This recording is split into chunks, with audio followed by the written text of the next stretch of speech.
Good evening दोस्तों। कोशिश ऐसी करो कि हारते हारते कब जीत जाओ पता भी ना चले। इसी मोटिवेशन क्यूटो के साथ शुरू करते हैं। मैं चंचल मकवाना पवार आप सभी का स्वागत करती हूँ हिंदी करंट अफेयर्स की क्लास में। आज 5 जून 2020 दोस्तों, आप गणेश स्टडी कॉन्सेप्ट चैनल पर हैं और देख रहे हैं करंट अफेयर्स की क्लास, और साथ ही आप इसकी PDF भी डाउनलोड कर सकते हैं। जो आप टेलीग्राम ऐप है उस पर जाकर, मैं उसका लिंक डिस्क्रिप्शन में डाल दूंगी, आप वहां से देख सकते हैं। शुरुआत करते हैं, पहले क्वेश्चन की तरफ बढ़ते हैं।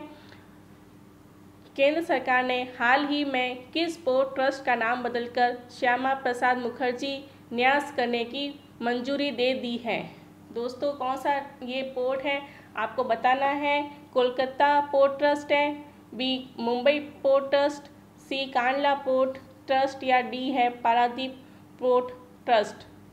आंसर सोचिए, इसका जवाब होगा ए कोलकाता पोर्ट ट्रस्ट। इसके बारे में पढ़ते हैं। प्रधानमंत्री मोदी ने कोलकाता बंदरगाह की 150वीं जयंती के उद्घाटन समारोह के अवसर पर 12 जनवरी 2020 को कोलकाता बंदरगाह का नाम बदलकर जनसंघ के संस्थापक श्यामा प्रसाद मुखर्जी के नाम पर करने की घोषणा की थी।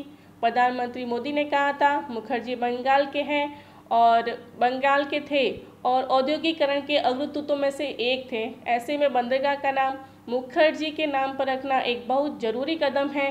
कोलकाता बंदरगाह एक प्रमुख बंदरगाह होने के साथ साथ नदी के किनारे स्थित देश का पहला बंदरगाह है।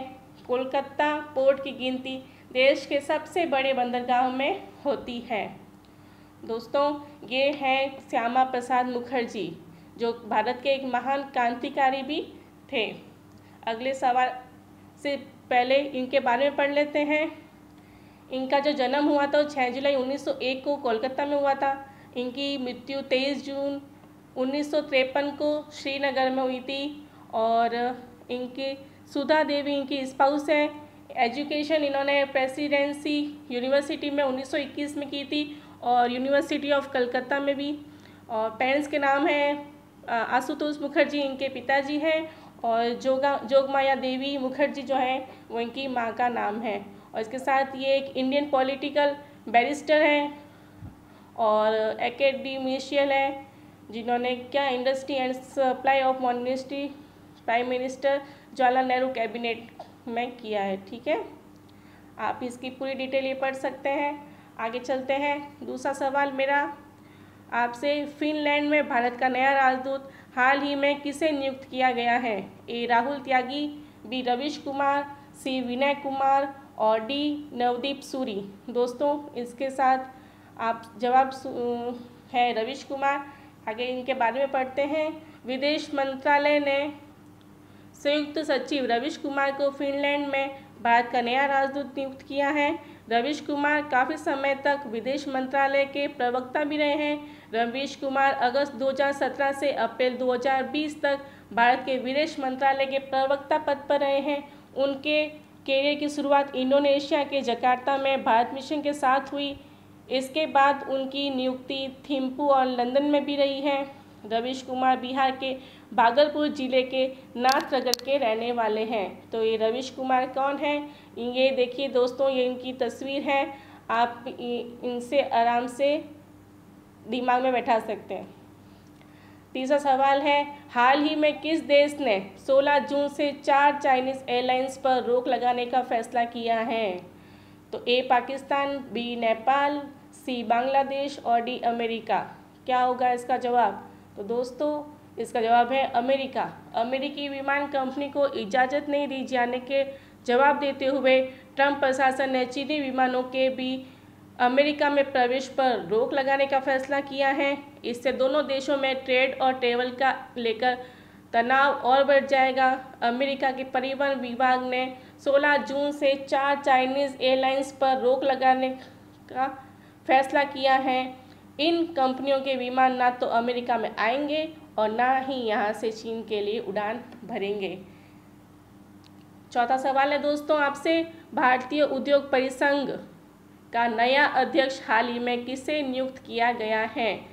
ए उदय कोटक को, बी शिव नाडार को, सी लक्ष्मी मित्तल और डी अजीम प्रेम जी। अध्यक्ष किसे नियुक्त किया गया है? तो इसका जवाब है दोस्तों उदय कोटक। उदय कोटक की तस्वीर भी मैं लाई हूँ आपके साथ। पहले इसके बारे में पढ़ लेते हैं। कोटक महिंद्रा बैंक के मौजूदा सीईओ उदय कोटक को अब 2020-21 के लिए उद्योग संगठन भारतीय उद्योग परिसंघ का अध्यक्ष नियुक्त किया गया है। उनसे पहले किर्लोस्कर सिस्टम्स लिमिटेड के मैनेजिंग डायरेक्टर और वाइस चेयरमैन टोयोटो किर्लोस्कर इस पद पर नियुक्त थे। बजाज फिनसर्व लिमिटेड के चेयरमैन और प्रबंध निदेशक संजीव बजाज CII के उपाध्यक्ष चुने गए हैं। ये सब महत्वपूर्ण जानकारियाँ, इनको अपने दिमाग में डाल दीजिए। अब ये उदय कोटक जी की तस्वीर है दोस्तों। इनका जन्म हुआ है 15 मार्च 1959 को। ये 61 साल के हो गए हैं, मुंबई में रहते हैं। और साथ ही आप देख लीजिए इनका पेरेंट्स का नाम सुरेश कोटक है। ठीक है, आगे चलते हैं। 5वां सवाल, अमेरिका में यूज़र की सूचनाएं एकत्र करने के आरोप में गूगल पर कितने करोड़ रुपए का मुकदमा किया गया है? A 10 Arab dollar, B 5 Arab dollar, C 15 Arab dollar और D 7 अरब डॉलर। तो आंसर होगा 5 का B, 5 अरब डॉलर। गूगल पर अपने यूजर्स पर नज़र रखने का आरोप लगा है। यूजर्स की ऑनलाइन एक्टिविटी को ट्रैक करने के आरोप में गूगल के खिलाफ कैलिफोर्निया में 5 अरब डॉलर का एक मुकदमा दर्ज हुआ है। अमेरिका के कैलिफोर्निया में उत्तरी जिले के जिला न्यायालय में यह केस दर्ज हुआ है। गूगल पर क्रोम ब्राउज़र में अवैध रूप से प्राइवेट मोड में यूज़र की निगरानी का आरोप लगा है।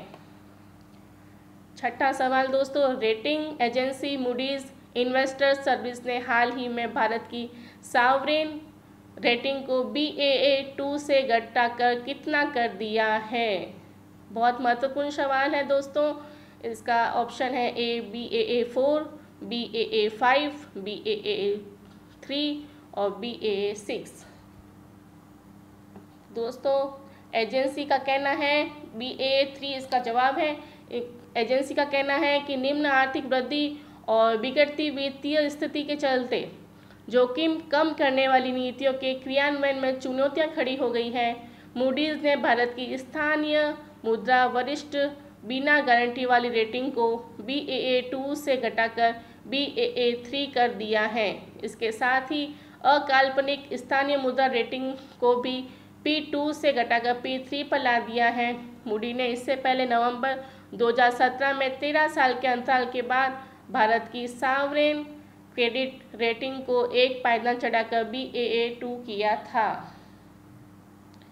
7वां सवाल दोस्तों, कुवैत में भारत का नया राजदूत हाल ही में किसे नियुक्त किया गया है? A CB George, B Harshvardhan Shringla, C Gautam Bambawale और D है अहमद जावेद। दोस्तों इसका जवाब होगा CB जॉर्ज। 1993 बैच के IFS अधिकारी CB जॉर्ज को कुवैत में भारत के अगले राजदूत के रूप में नियुक्त किया गया है। वे वर्तमान में स्विट्जरलैंड में भारत के राजदूत के रूप में काम कर रहे हैं। CB जॉर्ज कुवैत में भारत के वर्तमान राजदूत के जीवा सागर का स्थान लेंगे। जीवा सागर ने जनवरी 2018 में कुवैत में भारत के राजदूत के रूप में पदभार ग्रहण किया था।